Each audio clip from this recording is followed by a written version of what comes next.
42장 24절부터 38절까지입니다. 요셉이 그들을 떠나가서 울고 다시 돌아와서 그들과 말하다가 그들 중에서 시몬을 끌어내어 그들의 눈앞에서 결박하고 명하여 국물을 그 그릇에 채우게 하고 각 사람의 돈을 그의 자루에 둘러놓게 하고 또 길 양식을 그들에게 주게 하니 그대로 행하였더라. 그들이 곡식을 나귀에 싣고 그곳을 떠났더니 한 사람이 여관에서 나귀에게 먹이를 주려고 자루를 들고 본즉 그 돈이 자루 아귀에 있는지라. 그가 그 형제에게 말하되 내 돈을 도로 넣었도다 보라 자루 속에 있도다. 이에 그들이 혼이 나서 떨며 서로 돌아보며 말하되 하나님이 어찌하여 이런 일을 우리에게 행하셨는가 하고 그들이 가나안 땅에 돌아와 그들의 아버지 야곱에게 이르러 그들이 망한 일을 자세히 알리려 하되 그 땅의 주인인 그 사람이 엄하게 우리에게 말씀하고 우리를 그 땅에 대한 정탐꾼으로 여기기로 우리가 그에게 이르되 그는 확실한 자들이요 정탐꾼이 아닙니다. 우리는 한 아버지의 아들 12형제로서 하나는 없어지고 막내는 오늘 우리 아버지와 함께 가나안 땅에 있나이다 하였더니 그 땅의 주인인 그 사람이 우리에게 이르되 내가 이같이 하여 너희가 확실한 자들임을 알리니 너희 형제 중에 하나를 내게 두고 양식을 가지고 와서 너희 집안의 굶주림을 봉하고 너희 막내 아우를 내게로 데려오라. 그러면 너희가 정탐꾼이 아니요 확실한 자들임을 내가 알고 너희 형제를 너희에게 돌리리니 너희가 이 나라에서 무역하리라 하더이다 하고 각기 자루를 꺾고 본즉 각 사람의 돈뭉치가 그 자루 속에 있는지라. 그들과 그들의 아버지가 돈뭉치를 보고 다 두려워하더니 그들의 아버지 야곱이 그들에게 이르되 너희가 나에게 내 자식들을 잃게 하도다. 요셉도 없어졌고 시몬도 없어졌거늘 베냐민을 또 빼앗아 가고자 하니 이는 다 나를 해롭게 함이로다. 그들이 그의 아버지에게 말하여 이르되 내가 그를 아버지께로 데리고 오지 않았거든. 내 두 아들을 주시소서. 그를 손에 맡기소서. 내가 그를 아버지께로 데리고 돌아오리이다. 같이요. 야곱이 이르되 내 아들은 너희와 함께 내려가지 못하리니 그의 형은 죽고 그만 남았음이라. 만일 너희가 가는 길에서 재난이 그에게 미치면 너희가 내 흰머리를 슬퍼하며 수월로 내려가게 함이 되리라. 아멘. 네, 좋은 저녁입니다. 사랑을 축복합니다. 오늘 말씀 우리 42장 24절부터 38절입니다. 양식 사러 올라갔다가 양식을 사고 내려오는데 시몬 사건도 있었죠. 시몬을 내놓아라. 그리고 베냐민을 데리고 올라와라. 그렇지 않으면 너희가 하는 말들이 다 거짓말이다. 너희 한 말이 진짜 정직한 말이라면 진짜 아들 막내 동생 베냐민이 있는지 데리고 와라. 데리고 와서 한번 증명을 써보라. 그때까지 시몬은 감옥에 가다 두겠다 하고는 그 자리에서 감옥에 가다 버렸어요. 그리고 그들을 가서 베냐민을 데리고 오라. 그렇게 하지 않으면 너희가 다 정탐꾼으로 여겨서 다 너희를 처형하리라. 두렵고 얼마나 떨리겠어요. 그리고 할 수 없이 길 양식을 가지고 그렇게 가는 거예요. 자, 애굽에 양식 사러 왔다가 이런 난처한 일을 만나게 된 거예요. 근데 실상 이 길은 어떤 길이에요? 하나님께서 이미 요셉을 그냥 수십 년 전에 요셉을 하나님께서 애굽으로 형제들의 손에 의해서 팔려서 애굽에 가서 그곳에서 하나님께서 애굽의 총리로 세우시고 그를 통하여 이스라엘 야곱의 가족들 전체 나가서 이스라엘 민족을 하나님 형성하기 위한 하나님의 계획된 과정이었잖아요. 그런데 그런 계획된 과정인데 이 지금 야곱의 형제들은 야곱도 그렇고 야곱의 형제들은 전혀 알지 못하는 거예요. 하나님의 계획이고 하나님의 섭리인지 전혀 몰라요. 그러니까 어떡합니까? 이 애굽에 내려가는 것조차도 벌벌 떨고 두려워하는 거예요. 그런데 내려갔다가 이런 낭패를 당하게 된 거예요. 이런 낭패를 당하니까 얼마나 절망이었어요. 실상은 하나님이 예비된 길이고 하나님의 축복의 길이에요. 그런데 하나님이 예비하신 줄 모르니까 그 길을 두려움으로 가는 거예요. 불평과 원망으로 가는 거예요. 가고 싶지 않은데 그 먼 길을 갔다 와야 되고 어려운 길이고 정말 두려운 길인데 그 길을 가는 것이 얼마나 힘들고 어렵겠어요. 그러니까 서로 원망하며 가는 거예요. 근데 가서 이제 곡식을 다 가지고 올라오는데 정탐꾼으로 지금 누명을 쓰고는 하나는 시몬은 꼭에 갇혔고 자기들은 다시 올라오게 된 거예요. 자, 그런데 이 야곱의 형제들이 이게 좀 생각이 좀 깊지 않은 것 같아요. 그죠? 이 사람이 뭔데 양식을 우리가 팔면 그러잖아요. 양식 한 푸대 얼마, 그래 돈을 주고 샀을 거 아니에요. 그럼 그걸로 끝나는 거잖아요. 그런데 지금 이 사람이 다시 가서 베냐민 데려오라 이렇게 말하면서 어떻게 했어요? 시몬 가두었지요. 그리고 그 안에 돈 넣었죠. 그리고 길 양식도 줬죠. 길 양식은 뭐냐면 산 양식 외에도 가나안 땅까지 가는 거리에 뭐 10일이면 11길 양식을 더 줬다는 얘기예요. 이 말이 안 되잖아요. 그 왜 그랬을까를 좀 생각해 봐야 되는데 그 생각을 전혀 못 하고 있는 거예요. 그리고는 이제 나귀한테 먹일 양식을 먹이를 주려고 그 자루를 딱 열었더니 거기에 돈이 그대로 있는 거예요. 벌벌벌 떠는 거예요. 지금 난리가 났어요. 실상 이렇게 하는 건 배려하는 것은 다 요셉이 야곱을 사랑하고 그의 형제들을 사랑해서 하는 애정 표현이에요. 어떤 의미에서는. 길 양식도 줬죠. 돈도 돌려줬죠. 이 흉년에 돈이 없으면 어떡하겠어요? 돈 없으면 양식도 구할 수가 없어요. 뭐 그때는 땅도 필요 없습니다. 집도 필요 없어요. 돈이 있어야 양식을 살 수 있거든요. 그런데 그 양식 사러 와서 돈 다 주고 나면 돈이 없잖아요. 그러니까 그 돈 다시 돌려보낸 거예요. 야곱의 가족을 지금 요셉이 계속 그렇게 세세하게 신경을 쓰고 있는 거예요. 그런데 갑자기 자기들이 생각지 않았던 돈이 자루 안에 있으니까 막 깜짝 놀란 거예요. 여러분, 돈이 들어오면 좋은 거 아니겠어요? 근데 왜 놀라고 두려워해요? 야곱은 그 뒤에 두려워했다 이렇게 하고 있어요. 형제들은 막 놀라가지고 막 지금 막 난리가 났어요. 가슴이 쿵덕쿵덕 뛰고 막 자, 우리가 무슨 돈인지 모를 때 돈이 정체가 있어야 되죠. 정체 없는 돈이 들어오면 두려운 거예요. 그게 뭔 돈인지 알고 먹어요. 잘못 먹었다가 감옥에 갈 수도 있는데, 그렇죠?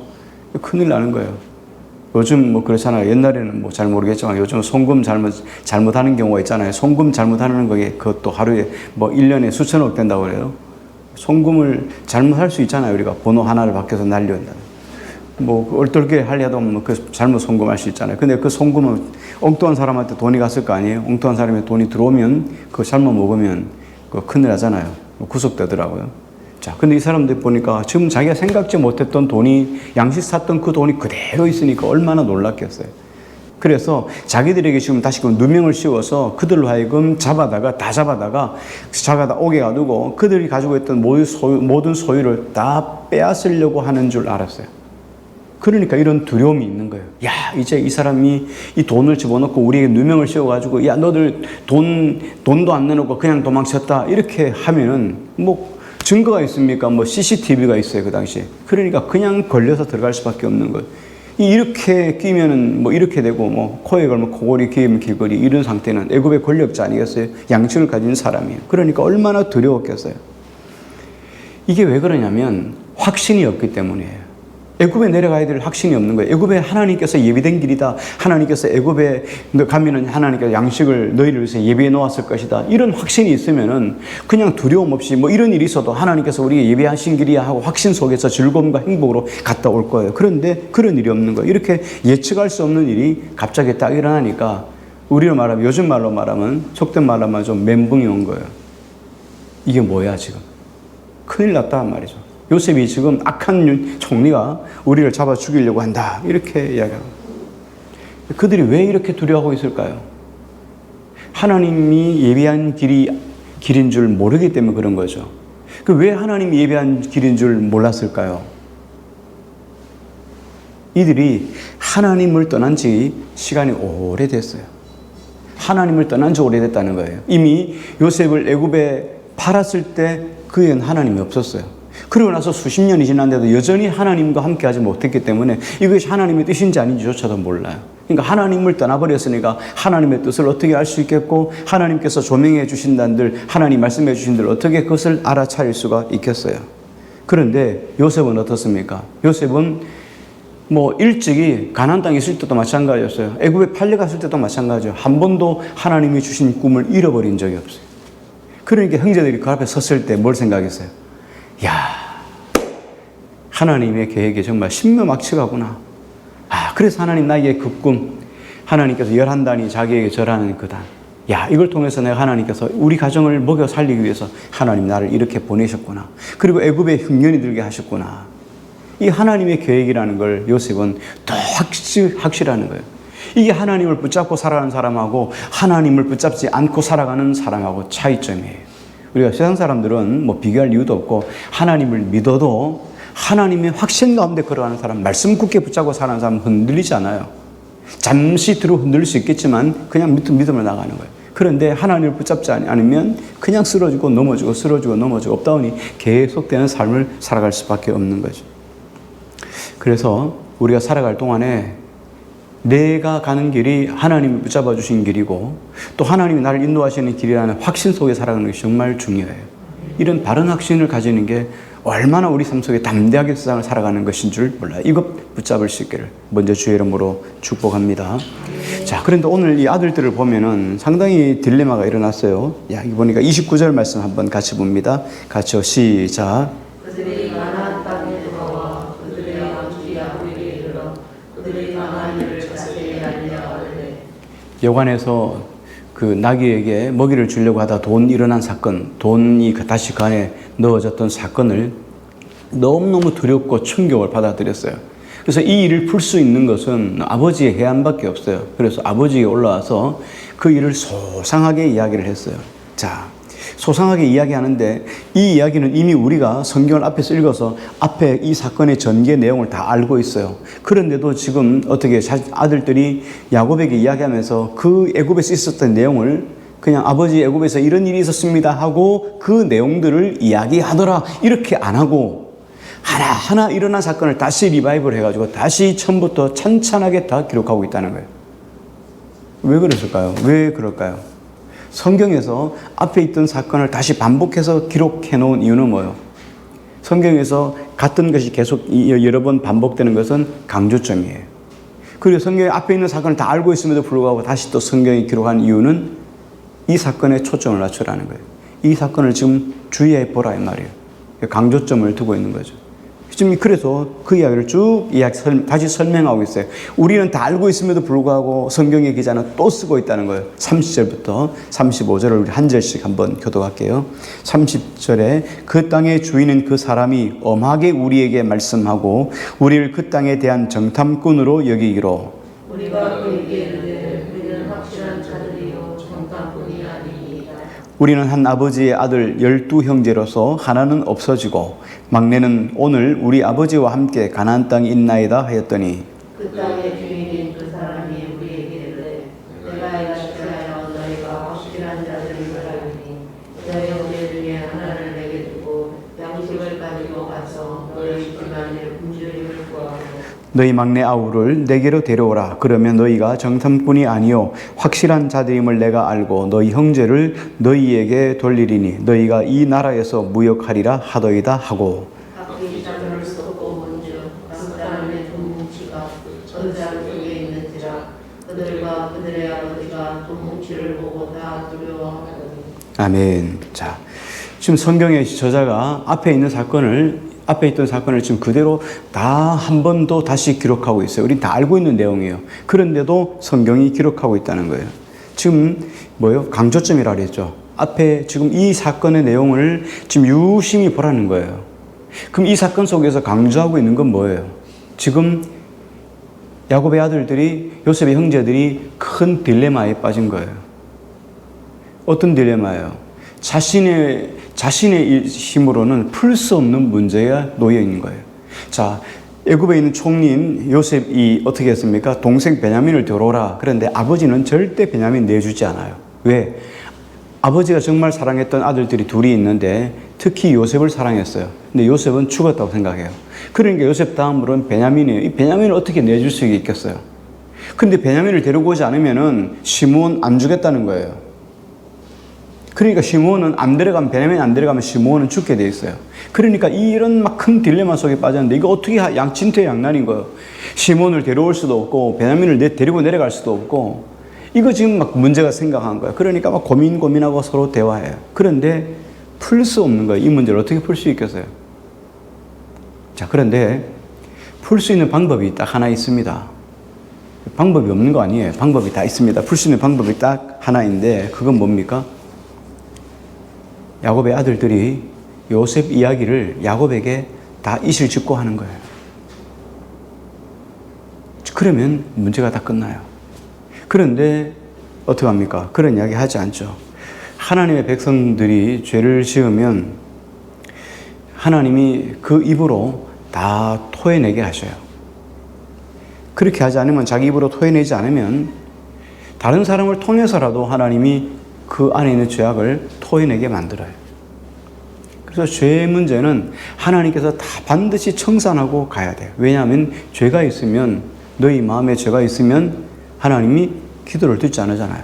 하나님과 관계가 깨어지니까 하나님 죄 문제를 해결하려고 하는데, 그 죄 문제는 내가 하나님 앞에 토설해야 돼요. 만일 너희가 너희 죄를 자백하면 저는 미쁘시고 의로우사 너희 모든 죄를 용서하시고 너희 불의를 깨끗게 해주신다고 성경에 말씀하고 있잖아요.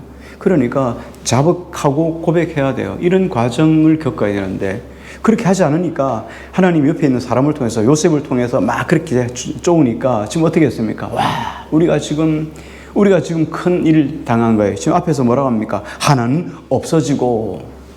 그 하나는 없어지고라는 말을 고백했을 때 그들 마음이 어떻겠어요? 마음이 쿵 하지 않았겠어요? 얼마나 두려움 속에 있었겠어요? 몇 번씩, 그렇죠? 몇 번씩 그 이야기를 할까 하다가 결국은 할 수밖에 없을 때 그 마음을 얼마나 쥐어짰겠어요? 하나는 죽었고 하나는 없어졌다 이렇게 말할 때 그 마음이 얼마나 양심이 속으로 울었겠어요? 결국 이 이야기잖아요. 우리가 동생을 너무 시기하고 미워해서 동생을 죽였습니다. 뭐 이 이야기잖아요. 그걸 이야기해야 되는데 그 이야기를 어떻게 할 수 있겠어요? 그런데 하나님은 이들의 입을 통해 그 이야기를 할 때까지 하나님이 계속 밀어붙이는 거예요. 성경에서 이렇게 반복해서 지금 이야기를 강조하고 있는 것이 뭡니까? 그들의 지금 무뎌졌던 양심을 계속 깨우기 위함이에요. 계속 깨우는 거예요. 동생 하나가 없어진 사건이 그냥 넘어갈 사건이 아니라는 거예요. 반드시 이 문제는 짚고 넘어가야지만 야곱의 무너진 가문이 회복될 수가 있어요. 지금 이 문제를 다루고 있는 거예요. 자, 그러자 야곱이 어떻게 반응을 했습니까? 36절을 같이 보겠습니다. 같이요, 시작. 그들의 아버지 야곱이 그들에게 이르되 너희가 나에게 내 자식들을 잃게 하여도 요셉도 없고 시몬도 없어졌거든. 베냐민을 또 빼앗아가고자 하고 이는 다 나를 해롭게 하리로다. 예, 야곱이 감정이 막 너무 격해가지고 견딜 수가 없었어요. 야, 요셉도 없어졌는데 시몬도 거기 두고 오면은 그 시몬도 없어지고, 그 다음에 또 베냐민도 데려가려고 하면 베냐민도 없어지면 내가 어떻게 살 수 있겠나? 난 내가 지금 막 슬피 울며 지옥에 들어가는 것과 같게 된다. 이런 고백에 견딜 수가 없다. 그러니까 이런 일을 만들어낸 누가 만들었어요? 형제들이, 야곱의 자식들이 내려가가지고 야, 베냐민 없습니다. 우리 집에 11명밖에 없는데 지금 하나는 없어졌고 10명만 내려왔습니다. 이렇게 말했으면 간단히 끝나는 문제인데 굳이 베냐민 이야기를 해가지고 베냐민 데려오라. 그렇지 않으면 너 정통군이다. 그렇게 한 저희가 뭐냐는 거예요. 그러니까 너희가 나의 마음을 참 이렇게 아프게 한도다 하면서 자식들을 향해서 원망하고 불평을 하고 있어요. 미움이 막 그 안에서 부릴 듯 해지는 거예요. 자, 이걸 통해서 한번 보십시오. 지금 야곱의 아들들이 곡식 내려갔는데 다 어땠습니까? 가기 싫잖아요. 그렇죠? 가기 싫어요. 왜? 그들 마음속의 양심의 가책 때문에. 그러니까 하나님이 예비한 길인데 그걸 모르니까 불확실 속에서 가니까 불평하고 원망하는 길이에요. 하나님이 예비한 감사의 길을 불평하고 가는 거예요. 그냥 원망하면서 가는 거예요. 자, 그런데 보십시오. 근데 야곱도 어떡합니까? 야곱도 자식들을 지금 원망하고 있어요. 그러니까 지금 이 이야기는 뭔 이야기예요? 지금 야곱의 집안이 어떻다는 얘기예요? 풍비박살이라는 거예요. 영적으로는 지금 영적인 것이 하나도 없다는 거예요. 영적으로는 지금 완전히 지금 어떻게 골물대로 골마 있다는 거예요. 지금 이게 야곱의 집의 현실이에요. 믿음의 사람들이, 우리가 마찬가지예요. 우리가 믿음의 사람들이 성령 충만하지 않으면요, 세상 사람들보다 더 악해져요. 정말 악해져요. 우리가 성령의 충만을 받아야지요. 한 번 믿음을 받고 성령의 은혜를 체험하고 돌아서면요, 세상 사람들보다 더 악해져요. 더 주님께 안아요. 그런데 우리가 마찬가지예요. 은혜, 우리를 지탱하게 만드는 것은 성령의 은혜예요. 은혜가 나를 계속 부어주셔서 그 은혜를 늘 감사하고 감격하고 이렇게 삶을 살아야 되는데, 이 은혜가 떨어지면요, 이 은혜가 없어지면요, 불평과 원망이 들어오면요, 견딜지 못해. 그럼 못 건드려요. 그건요, 세상 사람보다 더해요. 안 믿는, 이 중생하지 않는 사람보다 더 소통이 안 돼요. 그 자기 중심으로 살아가는 거예요. 성령 충만하지 않으면요, 절대 자기 중심이에요.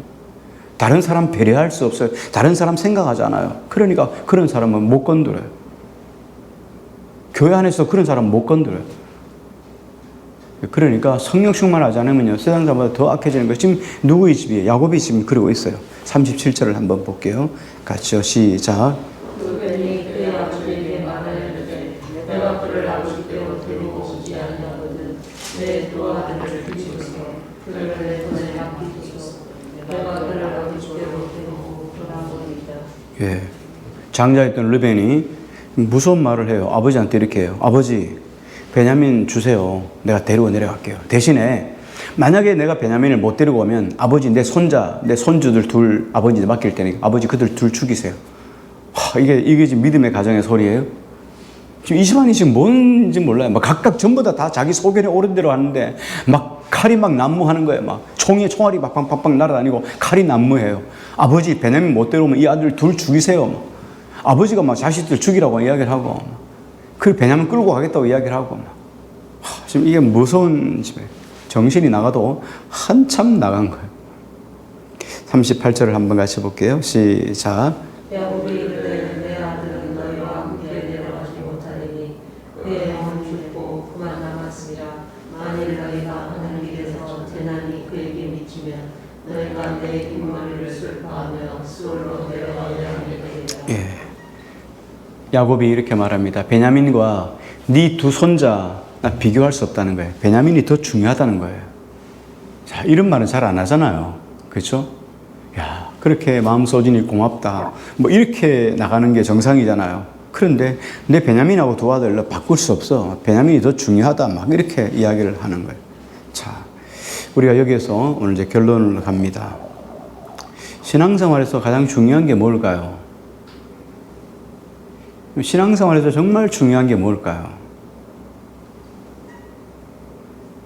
신앙생활에서 두 번, 세 번, 네 번, 뭐 계속 100번, 1000번 강조해도 뭐 과하지 않는 것은 뭐냐면 신앙생활의 가장 중요한 것은 하나님과 바른 관계예요. 그게 그 나라와 그의 의예요. 그 나라는 뭐예요? 하나님이 통치하는 나라. 내가 하나님께 통치를 받고, 의는 뭐예요? 하나님과 바른 관계. 내가 하나님의 통치를 받고 내가 바른 자리에 서 있는 것이 신앙생활이에요.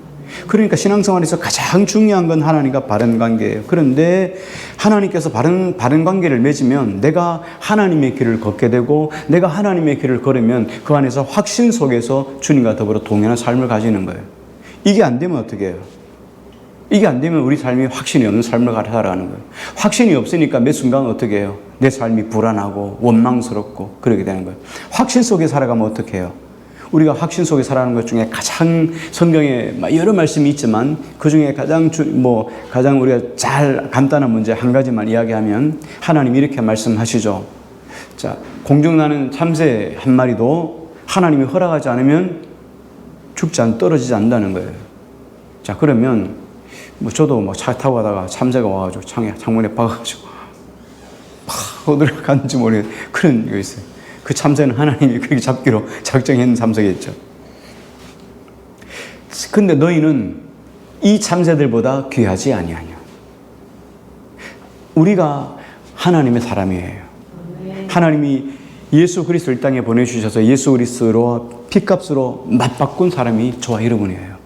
이렇게 중요한 여러분을 하나님이 여러분 앞에 있는 놓여진 일들, 사건들, 이게 하나님의 뜻이 없이 그냥 우연히 오는 사건이겠나는 거예요.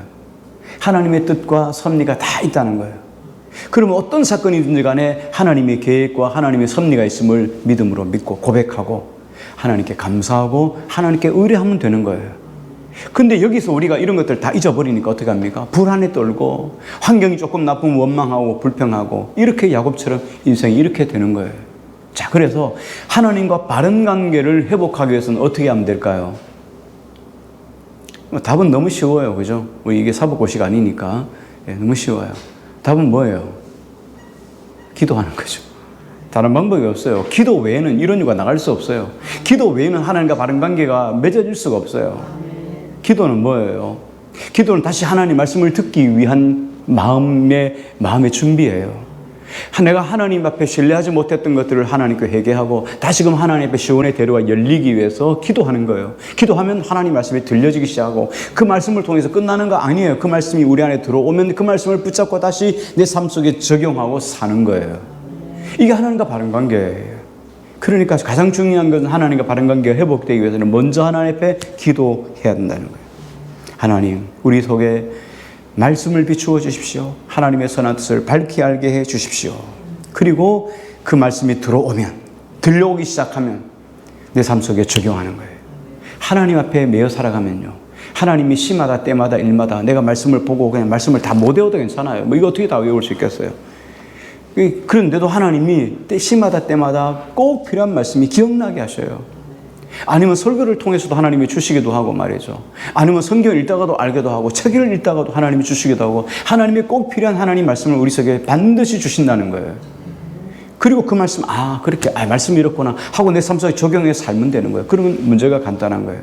그래서 야곱의 집이 가장 중요한 건 뭐예요? 다시금 신앙으로 회복돼야 되는 거예요. 이 문제가 지금 아직 먼저 선결이 안 됐기 때문에 야곱은 지금 두려워 떨고 자식들을 원망하고 자식은 아버지를 원망하는 이런 일이 지금 이 안에 이루어지고 있는 것이에요.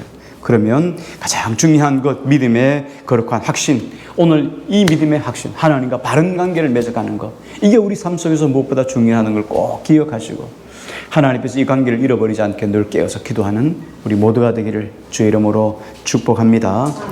이 시간 우리 함께 말씀 붙잡고 한번 기도했으면 좋겠습니다.